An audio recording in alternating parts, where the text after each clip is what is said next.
성도 여러분 안녕하십니까? 2022년 6월 7일 화요 새벽 말씀 함께 나누겠습니다. 함께 나누실 하나님 말씀은 고린도전서 15장 35절에서 49절까지입니다. 본문에서는 부활에 대한 바울의 가르침이 기록되어 있습니다. 본문을 통해 부활은 하나님의 뜻이며 하나님이 행하시는 것인가, 예수 안에서 부활의 몸을 입게 됨에 대해 묵상하겠습니다. 첫째 묵상할 내용은 부활은 하나님의 뜻이며 하나님이 행하시는 것이다 라는 것입니다. 본문 35절에 보시면 누가 묻기를 죽은 자들이 어떻게 다시 살아나며 어떠한 몸으로 오느냐 하니 라고 하였습니다. 여기 보시면 고린도 교회 안에 부활을 믿지 않는 사람들의 질문이 드러나 있습니다. 그들의 질문은 두 가지였습니다. 하나는 죽은 자들이 어떻게 다시 살아나는가 이고 또 한 가지는 부활한 후 어떤 몸 상태가 되느냐에 대한 것이었습니다. 이것은 모두 부활을 불신하며 던지는 질문입니다. 동일한 질문들을 던지는 사람들이 오늘날에도 있습니다. 사람들은 죽음이 끝이라고 생각합니다. 그래서 만약 부활이 있다면 죽고 난 이후 먼지가 되고 썩어 없어진 우리 몸이 어떤 몸이 다시 되느냐에 대한 질문들을 하곤 합니다. 이들의 질문을 보면 매우 합리적이고 논리적인 것처럼 보입니다. 그런데 본문 36절에 보시면 바울은 어리석은 자여 네가 뿌리는 씨가 죽지 않으면 살아나지 못하겠고 라고 하였습니다. 바울은 부활을 믿지 않는 자들에게 아주 상식적인 이야기 하나를 소개합니다. 그것은 씨를 뿌리고 거기에서 싹이 나는 아주 간단한 원리입니다. 땅에 뿌려진 씨앗은 죽게 됩니다. 그런데 거기서 모든 것이 끝나는 것이 아닙니다. 씨앗이 죽게 되면 거기에서 새로운 생명이 나옵니다. 이것은 죽음 이후에 새로운 생명이 등장하는 자연의 원리를 말합니다. 이 죽음 이후에 생명이 발화하는 현상은 지금도 우리 가운데 일어나고 있는 부활의 모습을 보여줍니다. 그러므로 부활이 어떻게 가능하냐? 라고 질문하는 자들은 자기 주변에 늘 일어나고 있는 이런 부활의 모습들을 보면서도 깨닫지 못하는 어리석은 자다라는 것을 말합니다. 본문 37절에 보시면 또 네가 뿌리는 것은 장래의 형체를 뿌리는 것이 아니요 다만 밀이나 다른 것의 알갱이 뿐이로되 라고 하였습니다. 여기 보시면 밀과 같은 씨앗을 뿌릴 때 농부는 장래의 형체를 뿌리는 것이 아니다라고 하였습니다. 땅에 뿌려지는 씨앗들은 전혀 아름답지 못합니다. 딱딱하고 건조하며 말라 비틀어져 아무 볼품도 없어 보입니다. 그런데 이 씨앗이 땅에 뿌려져 죽은 후에는 거기에서 전혀 새롭고 아름다운 형태의 모습들이 자라나게 된다는 겁니다. 이것은 그리스도 안에 있는 성도의 죽음이 매우 보잘것없어 보이지만 부활 이후에 전혀 새로운 형태의 모습을 갖게 된다는 것을 말해줍니다. 본문 38절에 보시면 하나님이 그 뜻대로 그에게 형체를 주시되 각 종자에게 그 형체를 주시니라 라고 하였습니다. 여기서 하나님이 그 뜻대로 그에게 형체를 주시되 라고 하였습니다. 이 말은 씨앗이 죽은 후 새로운 형체로 자라나게 되는 것이 씨앗의 노력이나 의지 때나 능력 때문이 아니라 하나님이 그 뜻대로 된 것이다 증거하는 것입니다. 마찬가지로 죽음 이후에 새로운 모습으로 우리가 부활하게 되는 것은 하나님의 뜻이요 하나님이 하시는 것이다 말씀하는 겁니다. 부활은 내가 원한다고 되는 것이 아닙니다. 또 우리에게는 그럴 능력이 있는 것도 아닙니다. 그것은 하나님의 뜻이요 하나님이 하시는 것입니다.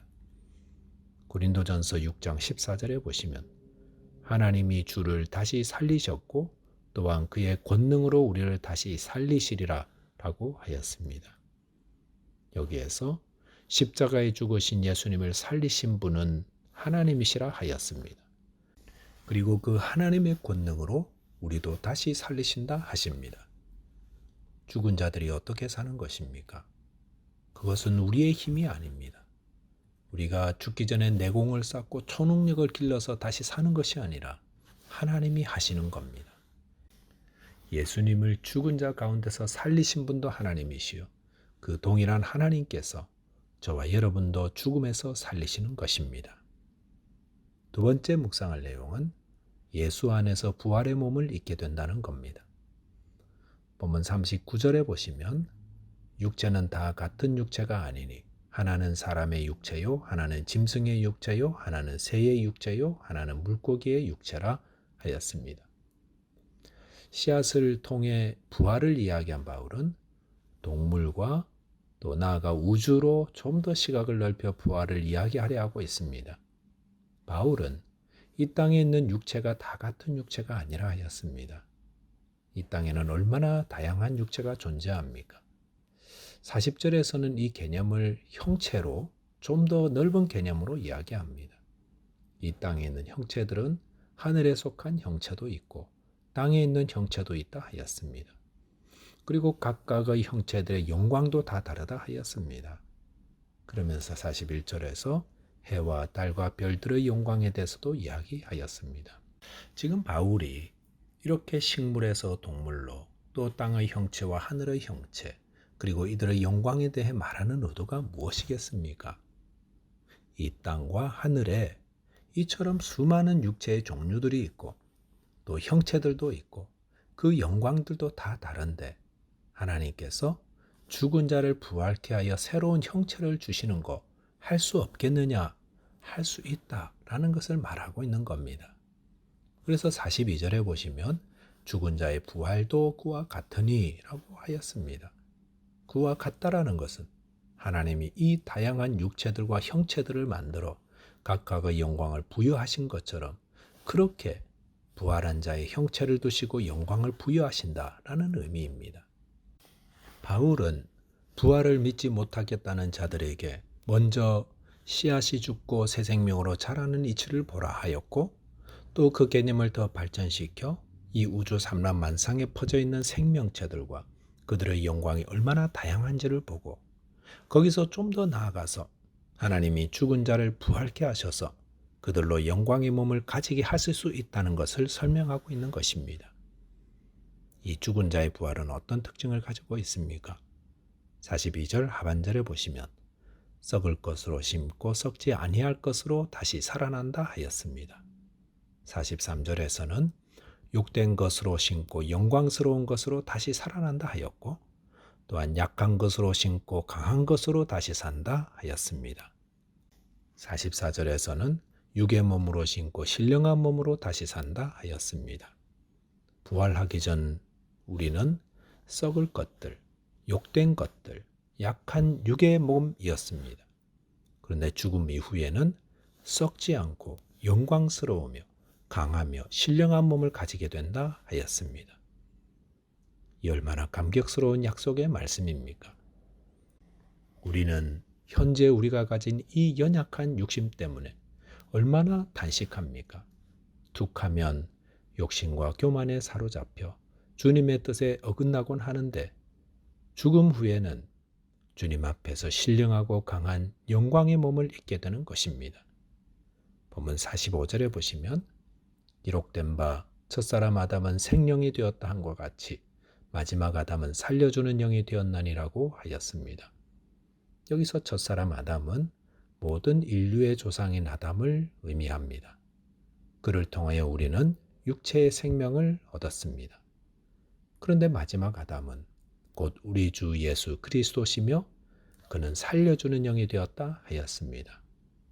그것은 예수 안에 속한 모든 자들은 예수님과 함께 부활하여 영원한 생명을 누리게 됨을 의미합니다. 고린도전서 15장 22절에서는 그리스도 안에서 모든 사람이 삶을 얻으리라 하였습니다. 저와 여러분께서 예수 그리스도를 믿는 믿음 안에 거하다가 죽음 이후에 영광스러운 몸으로 부활하게 되시기를 바라겠습니다. 말씀을 정리하겠습니다. 부활은 하나님의 뜻이며 하나님이 행하시는 것입니다. 그러므로 저와 여러분들이 예수 안에서 믿음 생활 잘하며 장차 영광스럽고 신령한 부활의 몸을 입게 되시기 바라겠습니다. 기도하겠습니다. 하나님 아버지, 연약한 저희들에게 아름답고 신령하고 영광스러운 부활의 몸을 허락하심을 감사합니다. 이 부활의 소망을 가지고 믿음을 지키다가 하나님 앞에서 부활하여 영원토록 주님과 동행하며 영생을 누리는 은혜를 허락하여 주옵소서. 예수 그리스도 이름 의지하여 기도하옵나이다. 아멘. 오늘도 주 안에서 승리하는 하루 되시기 바라겠습니다. 감사합니다.